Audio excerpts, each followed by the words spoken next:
దీవెనా, దుఃఖిత పీడిత నిరాధారులకు ఆశ్రయ దీవెనా, ప్రయాసపడి సమస్త జనులకు విశ్రాంతినిచ్చే దీవెనా, దుఃఖిత పీడిత నిరాధారులకు ఆశ్రయ దీవెనా, అనుదిన రక్షణ సువార్తనందించు పరమ నివేదనా, అనుదిన రక్షణ సువార్తనందించు పరమ నివేదనా, యేసయ్య దీవెనా, యేసయ్య దీవెనా, యేసయ్య దీవెనా, యేసయ్య దీవెనా.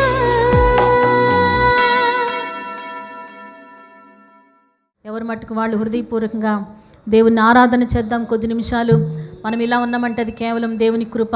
ఆయన లేని రోజే కాదు, మన బ్రతుకులో ప్రతి దినము మనల్ని పోషిస్తూ మనల్ని సంరక్షిస్తున్న దేవునికి స్తోత్రాలు చెల్లిద్దాం. దేవుడు లేని ఒక్క క్షణము కూడా మన బ్రతుకులో ఉండకూడదు. నాయనా, నీవు లేని క్షణము నా బ్రతుకులో వద్దు నాయనా. నా బ్రతుకు దినములన్నిటా నీ కృపాక్షేములా వెంట రానిండు నాయనా. దేవా, నీకు స్తోత్రాలు స్తోత్రాలు.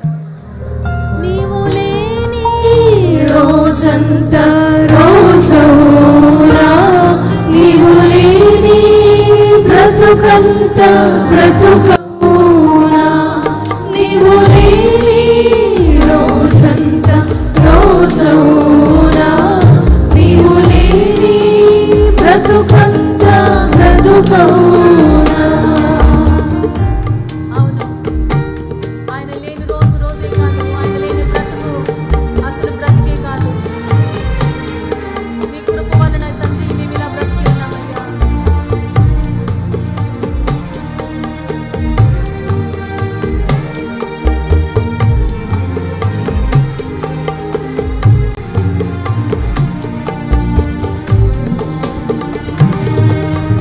జీవజల ఊటయు ప్రభు నీవే, సత్యము మార్గము ప్రభు నీవే, జీవజల ఊటయు ప్రభు నీవే, సత్యము మార్గము ప్రభు నీవే, నా తోడబుట్టువు ప్రభు నీవే, నాలోని సంతసం ప్రభు నీవే, నా తోడబుట్టువు ప్రభు నీవే, నాలోని సంతసం ప్రభు నీవే, నీవు లేని రోజంతా రోజవునా, అవును, ఆయనను బట్టి సంతోషించండి. నీవు లేని మనతో ఉండి నడిపిస్తున్న ప్రతి సందర్భాన్ని జ్ఞాపకం చేసుకుందాం.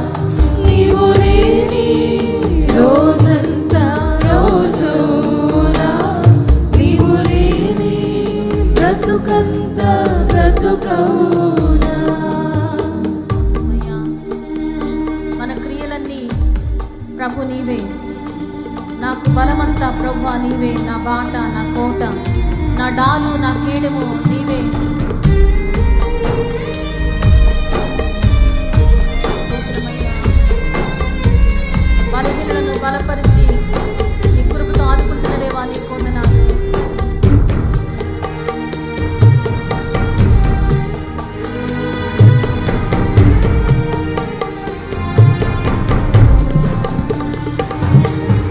నా క్రియలన్నీ ప్రభు నీవే, నాదు బలమంతయు ప్రభు నీవే, నా క్రియలన్నీ ప్రభు నీవే, నాదు బలమంతయు ప్రభు నీవే, నా కోట బాటయు ప్రభు నీవే, నాడాలు కేడము ప్రభు నీవే.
బ్రతుకు నువ్వు లేని రోజు అది రోజే కాదు నాయనా.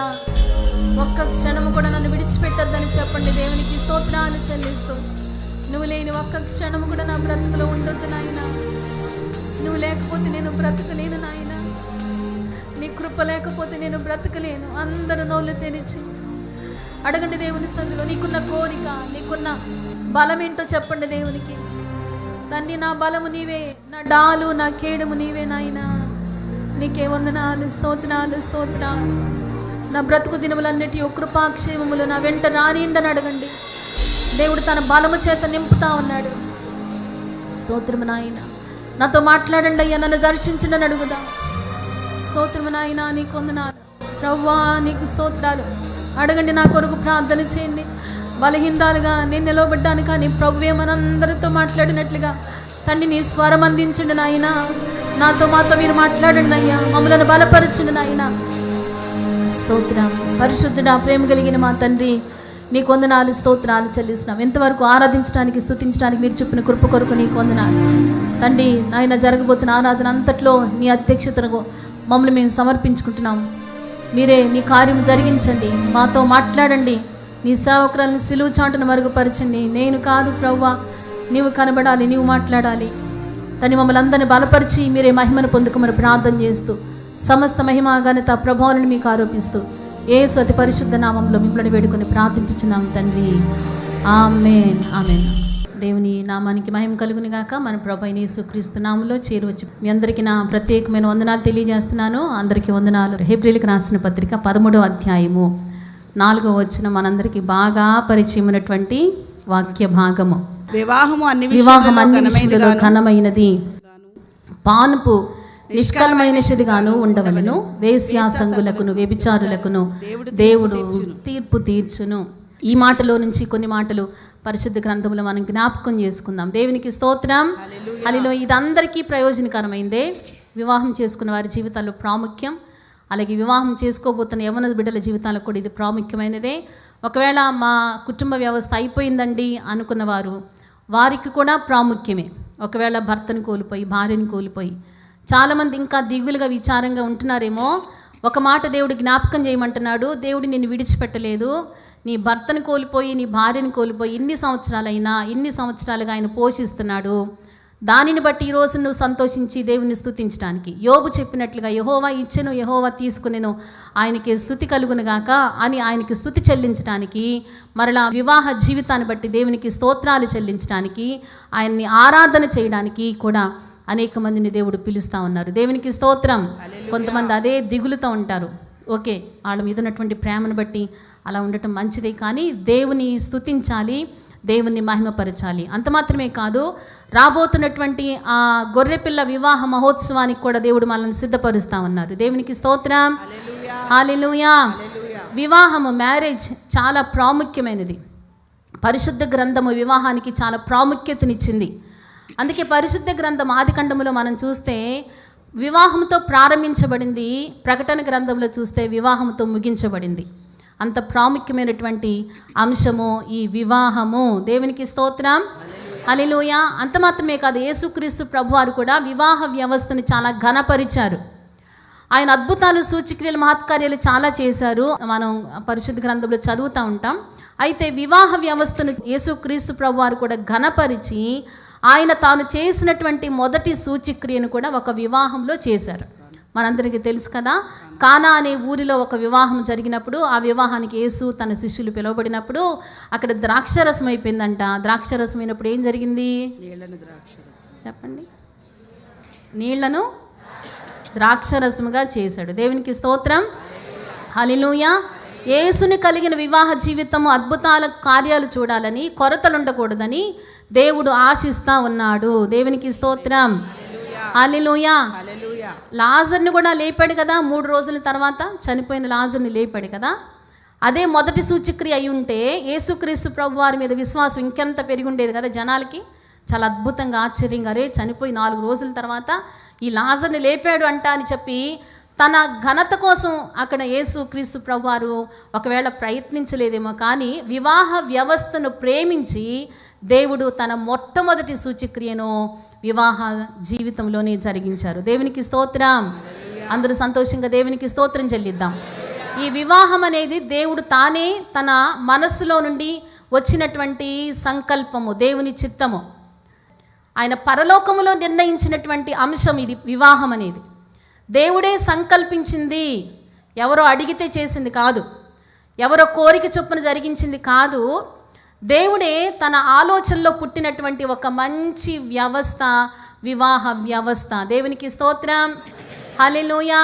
దేవుడు చేసింది ఏదైనా సరే అది ఆశీర్వాదకరమైనదే. నమ్ముతారా మీరు? ఆమేన్. ద్రాక్షరసం అక్కడ అయిపోయినప్పుడు, నీళ్ళని ద్రాక్షరసంగా చేసినప్పుడు అక్కడ అందరూ చెప్పుకుంటారు కదా, అయ్యో ఏంటయ్యా నువ్వు చివరిలో అందరూ జబ్బుది పోస్తారు, నువ్వేంటి చివరిలో మంచిది చేస్తున్నావు అంటే, ఆ మంచిది ఎవరు చేశారు? యేసుక్రీస్తు ప్రభువా. కాబట్టి దేవుడు చేసేది ప్రతిదీ మంచిదే. ఈ రోజులు మనం భయపడుతున్నట్లుగా మన యవ్వనస్తులకి మనం చాలాసార్లు చెప్తాం కదా, ఒరే వీడికి బుద్ధి రావాలంటే పెళ్ళి చెయ్యాలంటారా? ఏదో బుద్ధి తీసుకొచ్చేదా పెళ్ళి? కాదు. ఇంకా వేరే వీడికి బాగా ఏదన్నా చెయ్యాలంటే వీడికి ఏం చేయాలా? పెళ్ళి చేస్తే కానీ వీడి తిక్క కుదురుతుంది అంటూ ఉంటారు కదా, తిక్క కుదిరిచ్చేదా పెళ్ళి? కాదు. Marriage is honourable.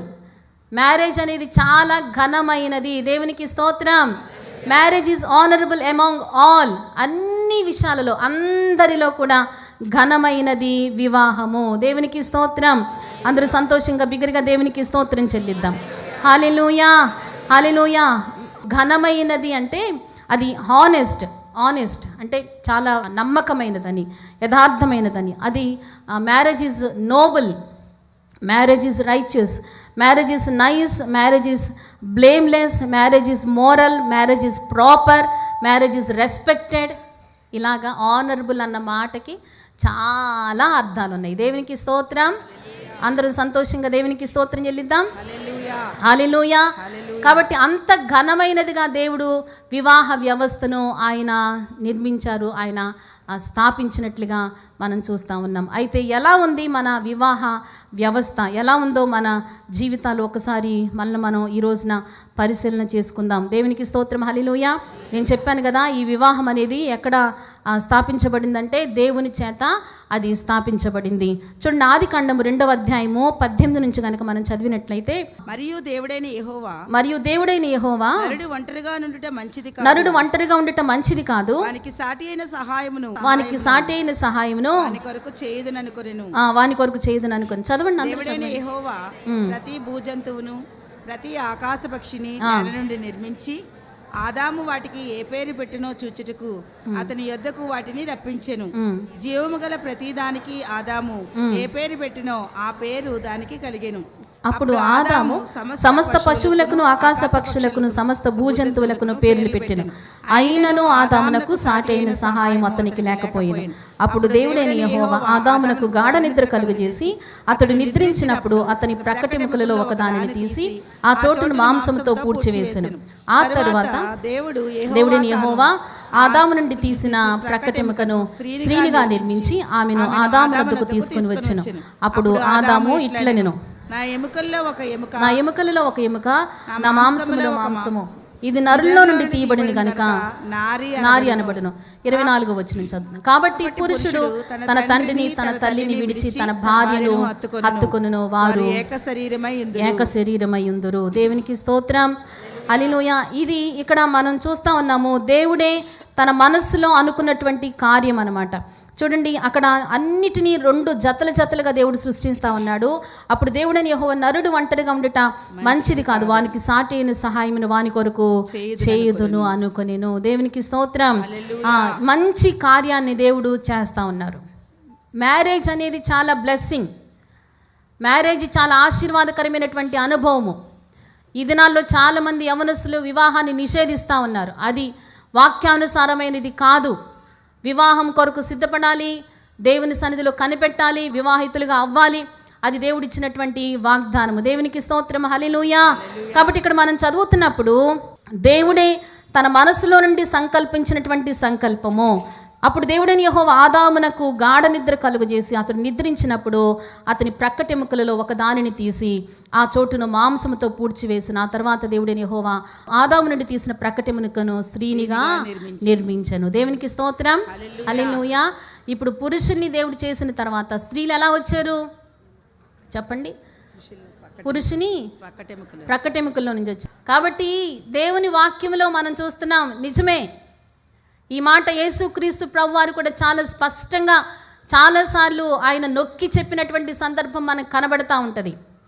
దేవుడు ఆదామును సృజించిన తర్వాత వాని ప్రక్కటెముకల్లో నుండి స్త్రీని సృజించినట్లుగా మనం చూస్తున్నాం. దేవునికి స్తోత్రం, హల్లెలూయా.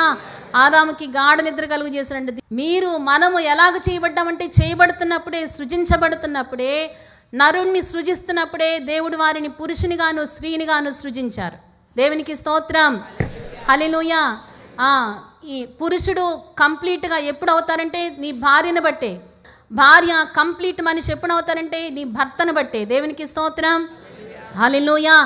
అవును, మీరు ఒకటి, దేవుడు మనల్ని ఎలా చేశారంటే ఒక్క శరీరముగా చేశాడు. 24వ వచనంలో మనం చదివాం కదా. కాబట్టి పురుషుడు తన తండ్రిని తన తల్లిని విడిచి తన భార్యను హత్తుకొనును, వారు ఏక శరీరమై ఉంటారు. దేవునికి స్తోత్రం, హల్లెలూయా. మీరేంటో తెలుసా? ఏక శరీరం. మీరు వేరు కాదు, మీరిద్దరు కాదు, మీరు భాగస్థులై ఉన్నారు. మీరు ఇద్దరు కూడా కలిస్తేనే ఒకటవుతారు. సగభాగము పురుషుడిలో సగభాగము స్త్రీ అయితే స్త్రీలో సగభాగము పురుషుడు. మీరిద్దరూ ఏక శరీరంగా ఉన్నారు. అందుకే పురుషుడు తన తండ్రిని తన తల్లిని విడిచిపెట్టి తన భార్యను హత్తుకొనును అని వాక్యములు మనం చూస్తున్నాం. దేవుని యొక్క వాక్య నెరవేర్పు జరగాలి, ఇద్దరి జీవితాల్లో జరగాలి. పురుషుడు తన తండ్రిని తన తల్లిని విడిచి తన భార్యను హత్తుకొని ఏకశరీరంగా చేర్చబడాలి. స్త్రీ తన తండ్రి ఇంటిని మరచి తన పురుషునితో ఏకమైపోవాలి. దేవునికి స్తోత్రం, హల్లెలూయా. ఇలాంటి జరగట్లేదు ఈ రోజుల్లో. ఇలా జరుగుతున్న కొంతమంది దాన్ని యాక్సెప్ట్ చేయలేకపోతున్నారు. కొత్త సామెతలన్నీ బుట్టిస్తూ ఉంటారు. ఇద్దరు చక్కగా భార్యాభర్తలు పెళ్లి చేసుకొని సంతోషిస్తూ ఉంటే 1 నెల 2 నెలలు సంతోషిస్తే ఇక కుళ్ళు పుడుతూ ఉంటుంది అన్నమాట. ఇంకా చెప్తా ఉంటారు, ఒరే చూసావా ఈడు భార్యకి ఏమైపోయాడు, దాసుడైపోయాడు. అమ్మల గురించి ఏం చెప్తారు? కొంగున నా కొడుకుని కట్టేసుకుంది కదా. ఇలాంటి మాటలు. వివాహ వ్యవస్థ దేవుడు చేసినప్పుడు దానిని చాలా ఆశీర్వాదకరంగా చేశారు. భార్యాభర్తలు సంతోషించడానికి వారు ఏక శరీరంగా, దేవుడు ఏక శరీరమే, నీలో నుంచి స్త్రీని నిర్మించారు. నీవు అతనితో కలిస్తే మీరిద్దరు ఒకటే, వేరు కాదు. దేవునికి స్తోత్రం, హల్లెలూయా. అందరూ సంతోషంగా బిగ్గరగా దేవునికి స్తోత్రం చెల్లిద్దాం. ద్వితీయోపదేశ కాండంలో చూస్తే వివాహమైన తర్వాత 1 సంవత్సరం పాటు వారిని సంతోషించనియండి అని ఒక ఆజ్ఞ కూడా దేవుడు పెట్టాడు. దేవునికి మహిమ కలుగును గాక. చూడండి, ద్వితీయోపదేశ కాండము 24వ అధ్యాయము 5వ వచనంలో చూస్తే, ఒకడు కొత్తగా ఒక దానిని పెళ్లి చేసుకొని సేనలో చేరిపోకూడదు. అతని పైన ఏ వ్యాపార భారమును మోపకూడదు. ఏడాది వరకు తీరికగా తన ఇంట ఉండి తాను పరిగ్రహించినటువంటి భార్యను సంతోషపెట్టవలెను. దేవునికి స్తోత్రం, హల్లెలూయా. అందరూ సంతోషంగా బిగ్గరగా దేవునికి స్తోత్రం చెల్లిద్దామా? వింటున్నారా తల్లులారా, తండ్రులారా? వింటున్నారా సంగమా? క్రొత్తగా వివాహం చేసుకున్న జంటను 1 సంవత్సరం పాటు వారిని సంతోషించడానికి దేవుడు ఆజ్ఞ విధించారు. అతడు సేనలో చేరకూడదు, వ్యాపార లాభం కోసం ప్రయత్నం చేయకూడదు. అతడు తన ఇంట తన భార్యను చేర్చుకొని తాను పరిగ్రహించినటువంటి భార్యను సంతోషపెట్టవలెనని ఇక్కడ దేవుని వాక్యములు మనం చూస్తున్నాం కదా. కొంతమంది కుళ్ళు, ఎంతమంది చాలా రకరకాల ప్రయత్నాలు చేస్తూ ఉంటారు. ఎంత ధైర్యం అనుకోవాలి. దేవుడు జతపరిచిన వారిని వేరుపరచడానికి ప్రయత్నాలు చేస్తున్నావే, దేవుడు జతపరిచిన వారిని పాడు చేయడానికి పన్నాగాలు పన్నుతున్నావే, దేవుని యొక్క సంకల్పాన్ని పాడు చేయడానికి నువ్వు పన్నాగాలు పన్నుతున్నావే, ఎంత ధైర్యం అనుకోవాలి. దేవుడు చేసిన కార్యాలని చెడగొట్టడానికి చాలామంది చిన్న ఆలోచనల చేత వారు ఎవరు అనే ఆలోచన ఉండట్లేదు. దేవునికి స్తోత్రం, హల్లెలూయా. ఆదిలోనే దేవుడు ఒక సంకల్పము చేత వారిని ఒకటి చేసినప్పుడు వారిని ఇంకా సంతోషంగా వారి జీవితాలు గడపడానికి మనం ప్రోత్సాహకరంగా ఉండాలి. దేవునికి స్తోత్రం, హల్లెలూయా. కాబట్టి వివాహం అనేది చాలా ఆశీర్వాదకరమైనటువంటి అనుభవం. దేవుడే సంకల్పించినటువంటి సంకల్పం. ఆయన చిత్తాన్ని మన జీవితాల్లోనికి తీసుకొని రావడానికి ప్రయత్నం చేయాలి. వివాహం వద్దు, వివాహం అని చెప్పి వెనక్కి వెళ్ళిపోతా ఉన్నారు చాలామంది. నో, మీరు అడ్డగించడానికి వీలేదు. దేవుని యొక్క సంకల్పాలు, దేవుని యొక్క చిత్తాలు మీ జీవితాల్లో జరగడానికి మీరు అవకాశం ఇవ్వాలి. దేవునికి స్తోత్రం, హల్లెలూయా. వివాహము నా జీవితంలో దేవుని ఘనతను తీసుకొని వచ్చింది. దేవునికి స్తోత్రం. వివాహం వలన నేను దీవించబడ్డాను. వివాహం కాకుండా ఉంటే నా పరిస్థితి నిజంగా ఎలా ఉండేదో నేను ఊహించుకోలేను. వివాహం వలన నా జీవితానికి ఒక భద్రత వచ్చింది. వివాహం వలన నాకు సంతోషం కలిగింది. వివాహం వలన నా తల్లిదండ్రులకు సమాజంలో ఘనత వచ్చింది. వివాహం వలన నేను సంతోషిస్తూ ఉన్నాను, ఆశీర్వదించబడతా ఉన్నాను. Marriage is a security, marriage is a honour. నాకు ఆనర్ ఇచ్చింది, నాకు ఘనతని తీసుకొని వచ్చింది, నాకు సంతోషాన్ని తీసుకొని వచ్చింది. వివాహంలో చాలా ఆశీర్వాదాలు ఉన్నాయి. దేవునికి స్తోత్రం, హల్లెలూయా. 128వ కీర్తన అంతా కూడా వివాహ వ్యవస్థలో దేవుడిచ్చే ఆశీర్వాదాలు. నిత్యముగా నీవు నీ చేతుల కష్టార్జితము దీవించబడుతుంది. నీవు ధన్యుడవు, నీకు మేలు కలుగును. నీలోగిటి నీ భార్య ఫలించు ద్రాక్షవల్లి వలె ఉండు. నీ భోజనపు బల్ల చుట్టూ నీ పిల్లల వలివ మొక్కల వలె ఉండురు. యెహోవా యందు భయభక్తులు గలవాడు ఇలాగున ఆశీర్వదించబడతాడు. యెహోవా చేత దయ పొందుకున్నవాడు, అనుగ్రహం పొందుకున్నవాడు వారికి భార్య దొరుకుతుందంట. వింటున్నారా? దేవుని కటాక్షం నీ మీద ఉంటే you can find a wife. నువ్వు భార్యను సంపాదించుకుంటావు. వివాహాన్ని నిషేధిస్తున్న వారితో, అలాగే వివాహం కోసం ఆలస్యం చేస్తున్న వారితో దేవుడు మాట్లాడుతూ ఉన్నారు. దేవునికి స్తోత్రం, హల్లెలూయా. కాబట్టి దేవుడు ఆయన వారిని ఇద్దరుగా కాకుండా వారిని ఏక శరీరముగా చేసినట్లుగా మనం చూస్తున్నాం. యేసుక్రీస్తు ప్రభువారు కూడా చాలాసార్లు వివాహ వ్యవస్థను ఘనపరిచారు. వివాహ వ్యవస్థ గురించి ఆయన మాట్లాడారు. చూడండి, ఒక రోజున పరిసయ్యులు వచ్చి, అయ్యా ఇదిగో మోషే భార్యని విడిచిపెట్టమని చెప్పాడు కదా, అలా విడిచిపెట్టొచ్చా, భార్యాభర్తలు విడివిడిగా ఉండొచ్చా అని చెప్పేసి ఆయన్ని ఒక ప్రశ్న వేస్తూ ఉన్నారు. చూడండి, మత్తయి సువార్త 19వ అధ్యాయంలో ఆ సందర్భం కనబడుతుంది. 3వ వచనం చూస్తే, ఏ హేతు చేతనైనను పురుషుడు తన భార్యను విడనాడుట న్యాయమా అని అడుగగా, తన భార్యను విడనాడుట న్యాయమా అని అడుగగా ఆయన సృజించిన వాడు ఆది నుండి వారిని పురుషునిగాను స్త్రీనిగాను సృజించిననియు, ఇందు నిమిత్తము పురుషుడు తన తల్లిదండ్రులను విడిచి తన భార్యను హత్తుకొనును, వారిద్దరును ఏక శరీరముగా ఉందురని చెప్పినని మీరు చదవలేదా? దేవునికి స్తోత్రం, హల్లెలూయా. అయ్యా ఇదిగో మోషే చెప్పాడు కదా, పురుషుడు ఏ హేతువు చేత నేను తన భార్యను విడనాడొచ్చా అని అడుగుతా ఉంటే దేవుడు చెప్తా ఉన్నారు, యేసుక్రీస్తు ప్రభువారు చెప్తా ఉన్నారు, సృజించిన వాడు ఆది నుండి వారిని స్త్రీనిగాను పురుషునిగాను సృజించను. ఆది నుండి ఇప్పటి వరకు కూడా అదే జరుగుతూ ఉంది. పురుషుని చేసినప్పుడే దేవుని వానికి భార్యను చేసినట్లుగా మనం చూస్తూ ఉన్నాం. దేవునికి స్తోత్రం, హల్లెలూయా. వారిద్దరు కాదు, వారిద్దరూ ఒకటే. పురుషుల్లో నీవు పాలిభాగస్తురాలివి, నీలో అతడు పాలిభాగస్తుడిగా ఉన్నాడు. మీరు ఇద్దరు కాదు, మీరు ఏక శరీరముగా ఉన్నారు. మీరు వేరవ్వాలంటే మీరు వేరైతే చచ్చినంత అన్నట్లు. మీలో జీవం లేదు, మీ వివాహ వ్యవస్థలో జీవం లేనట్టే. భర్తని విడిచి వెళ్ళిపోవాలనుకుంటున్నప్పుడు, భార్యని విడిచి వెళ్ళిపోవాలన్న ఆలోచన వస్తున్నప్పుడే నీలో జీవము తొలగిపోతుందని నువ్వు జ్ఞాపకం చేసుకో. దేవునికి స్తోత్రం, హల్లెలూయా.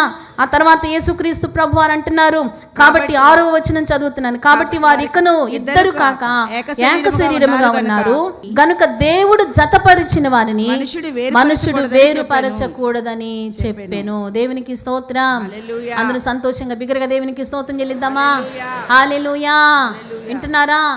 కుటుంబాలను పాడు చేయాలనుకుంటున్నవారు, సరిగ్గా అవగాహన లేక, నా కుమారుడు నన్ను పట్టించుకోవట్లేదనో, లేకపోతే అక్కడికి వెళ్ళిపోతున్నాడని ఇక్కడికి వెళ్ళిపోతున్నానో, నా కూతురు నన్ను పట్టించుకోవట్లేదనో, లేకపోతే ఇంకా వేరే ఆలోచనల చేత ఉంటుంటే దేవుడిని జ్ఞాపకం చేస్తున్నారు. దేవుడు ఇచ్చినటువంటి ఆజ్ఞ, ఆ వివాహంలో దేవుడు పెట్టిన కట్టడ, ఆ మనసు అలాగే వచ్చేస్తుంది.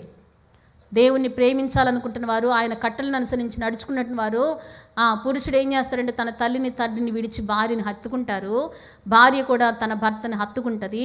వారు కలిసి జీవించి ఆశీర్వదించబడతారు, ఇంకా దీవెనకరంగా వారు బ్రతుకుతారు, ఎవరికి ఏమి నష్టాన్ని తీసుకొని రారు. మన ఆలోచనలో ఒక నూతనమైనటువంటి ఆలోచన చేయగలగాలి. ఇంకా ప్రోత్సాహకరంగా ఎవరైతే వారి కుటుంబ ఆశీర్వాదం కోసం ప్రయత్నం చేస్తున్నారో ఇంకా ఆశీర్వాదకరంగా వారిని ముందుకు తొయ్యాలి, వారిని బలపరచాలి. దేవునికి స్తోత్రం, హల్లెలూయా. మా చిరునామా పాస్టర్ ఎం జ్యోతిరాజు, శాంతినగర్, ఏలూరు 534007, పశ్చిమ గోదావరి జిల్లా, Andhra Pradesh. Our address pastor M Jyothiraju, Shantinagar, Eluru 534007, west Godavari district, Andhra Pradesh. మా ఫోన్ నంబర్లు 8008777333 మరియు 800877774444.